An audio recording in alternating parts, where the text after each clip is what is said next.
खबरों के सिलसिले को हम आगे बढ़ाएंगे और आपको बताएंगे कि सुप्रीम कोर्ट ऑफ पाकिस्तान के फैसले के बाद नैब इन एक्शन है। अरबों रुपए के करप्शन के 26 रेफरेंसेस का रिकॉर्ड एहतसाब अदालतों में जमा करा दिया गया है। 54 मुकदमात का रिकॉर्ड कल पेश किया जाएगा। नवाज शरीफ, शहबाज शरीफ, आसिफ अली जरदारी, सैयद यूसुफ रजा गिलानी, राजा परवेज अशरफ, इसहाक डार, शाहिद खाकान अब्बासी, डॉक्टर आसिम, मुराद अली शाह और शर्जील इनाम मेमन के मुकदमात दोबारा से ओपन हो गए हैं। खैबर पख्तूनख्वा की एहतसाब अदालतों में 160 रेफरेंसेस को बहाल कर दिया गया है। बलोचिस्तान में 65 केसेस बहाल हुए।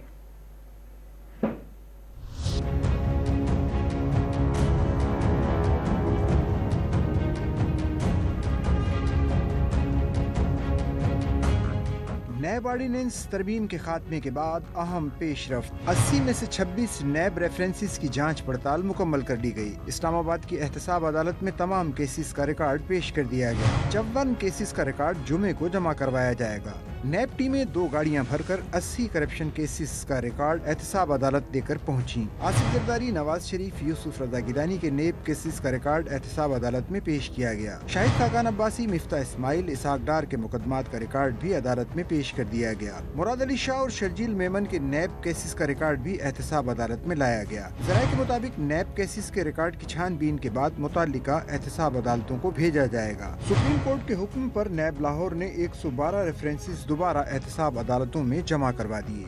शहबाज शरीफ और उनके बेटे हमजा शहबाज के खिलाफ रमजान शुगर मिल्स रेफरेंस बहाल हो गया। रमजान शुगर मिल्स का रिकॉर्ड एहतसाब अदालत में जमा करवा दिया गया। नवाज शरीफ के खिलाफ प्लॉट अलाटमेंट केस दोबारा शुरू होगा। राना मशहूद के खिलाफ पंजाब स्पोर्ट्स बोर्ड केस भी खुलने का इम्कान है। साद रफीक और सलमान रफीक के खिलाफ पैरागॉन हाउसिंग सोसाइटी केस भी दोबारा खुल सकता है। खैबर पख्तूनख्वा की एहतसाब अदालतों में 160 रेफरेंसेस बहाल कर दिए गए। इनमें पीपल्स पार्टी के साबिक वजीर अरबाब रहीम और आसमा आलमगीर का केस भी शामिल है। मौलाना फजलुर रहमान के करीबी साथी मूसा खान बलोच और पेस्को के साबिक चीफ परवेज खान के केसेस भी बहाल हो गए। बलोचिस्तान में भी 65 केसेस बहाल हो गए। ज़राए के मुताबिक नैब बलोचिस्तान ने 30 से ज्यादा केसेस की तहकीकात दोबारा शुरू कर दी। रेफरेंसेस की तफसीलात एहतसाब अदालत में जमा करवा दी गयी। इनमें 3 साबिक वज़राए आला, साबिक और हाजिर पार्लियामेंटेरियंस, ब्यूरोक्रेट्स और दीगर बाअसर अफराद के केसेस शामिल हैं। अवामुल नास से फ्रॉड करने वाली मुतअद्दिद हाउसिंग सोसाइटीज के खिलाफ भी कानूनी कार्रवाई का आगाज कर दिया गया।